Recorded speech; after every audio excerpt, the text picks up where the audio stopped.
السلام علیکم دوستوں، ماہ ربیع الاول وہ مہینہ ہے جس میں حضور کریم صلی اللہ علیہ وآلہ وسلم کی آمد ہوئی۔ یہ آمد ایسی ہستی کی آمد تھی جس کے نور کو اللہ تعالیٰ نے سب سے پہلے خلق فرمایا۔ خود آپ صلی اللہ علیہ وآلہ وسلم کا ارشاد گرامی ہے کہ سب سے پہلے اللہ تعالیٰ نے میرے نور کو خلق فرمایا۔ دوستوں، کائنات میں موجود ہر شے آپ صلی اللہ علیہ وآلہ وسلم کے سبب خلق کی گئی۔ فرشتے، انسان، جن، چاند، سورج، سیارے اور کہکشائیں اور جو کچھ بھی ان میں موجود ہیں، سب حضور کریم صلی اللہ علیہ وآلہ وسلم کے سبب خلق کیا گیا۔ اور دوستوں، انبیاء علیہ السلام کو بھی حکم دیا گیا کہ ہر نبی آپ کے آنے کی بشارتیں دیں،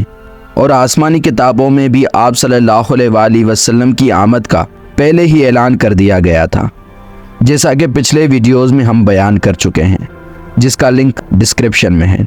دوستوں، آپ صلی اللہ علیہ وآلہ وسلم کی آمد کسی عام ہستی کی آمد نہیں تھی، بلکہ کائنات کے سردار اور خداوند عالم کی محبوب ترین ہستی کی آمد تھی۔ اس دن اللہ تعالیٰ نے تمام نشانیاں ظاہر فرمائی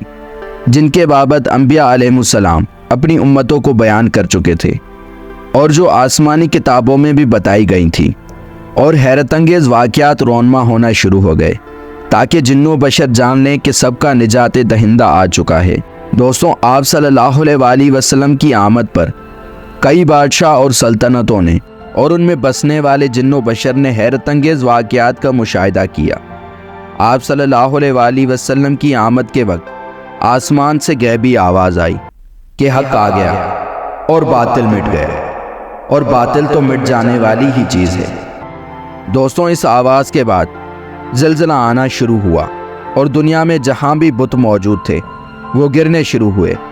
اور اس شدت سے گرے کہ وہ ٹکڑے ٹکڑے ہو گئے، اور جادوگروں اور کاہنوں کی عقلیں آپے سے نکل گئی، اور وہ ایسے ہو گئے کہ جیسے کوئی پاگل ہوں، اور ان کے پاس جو موکل تھے وہ اس وقت فنا ہو گئے، اور دنیا کی آنکھوں نے ایسے ستارے اور سیارے دیکھے جن کو دنیا کی خلقت سے لے کر اس وقت سے پہلے کبھی نہیں دیکھا گیا تھا۔ ایسا معلوم ہوتا تھا کہ ستارے آسمان کو شامیانہ بنا کر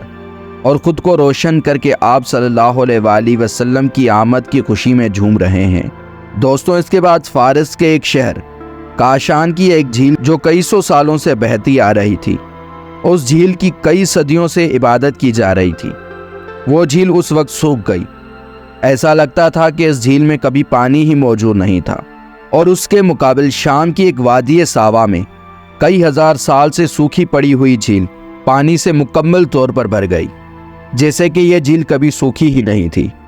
دوستوں، اس کے بعد دریائے دجلہ کا پانی بھی بڑھنے لگا اور سیلاب کی صورت اختیار کر لی۔ دریائے دجلہ نے آس پاس موجود تمام بستیوں کو خود میں سما لیا، اور اتنی تیز رفتار اور طاقت کے ساتھ کیسرا کے محل پر حملہ آور ہوا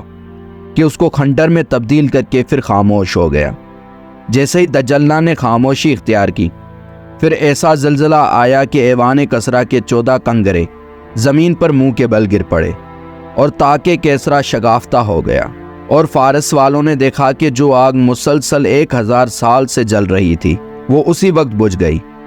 دوستوں، اسی رات فارس کے ایک عالم نے ایک خواب دیکھا جس کا نام موبزان تھا کہ تنگ سرکش اور وحشی اونٹ عربی گھوڑوں کو کھینچ رہے ہیں اور فارس کی زرزمین پر ان کو الگ کر رہے ہیں۔ اگلے ہی دن بادشاہ نوشیروان کو اس عالم نے یہ خواب بتایا۔ بادشاہ نے اس وقت ان عالموں کو بلانے کا حکم دیا جو اس خواب کی تعبیر کر سکیں۔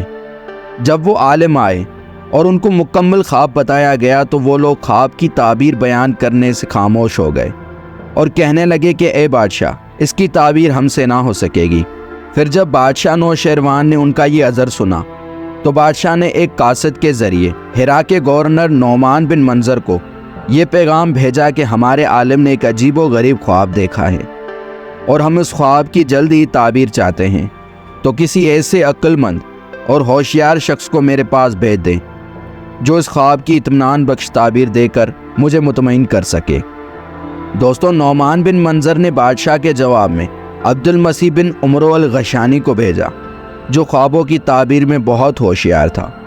جب عبد المسیح بادشاہ کے پاس پہنچا، بادشاہ نے مکمل خواب اس کو سنایا۔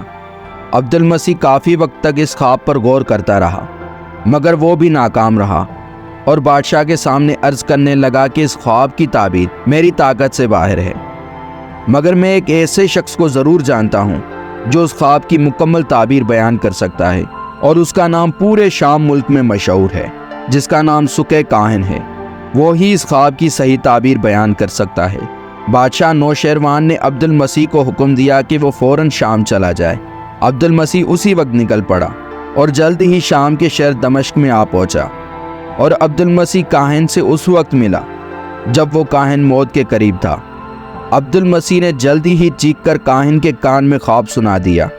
جب کاہن نے یہ خواب سنا تو حیران ہو گیا اور کپ کپاتی آواز میں اس کاہن نے کہا کہ اس خواب کی تعبیر یہ ہے کہ ایک عظیم ہستی اس دنیا میں آ چکی ہے۔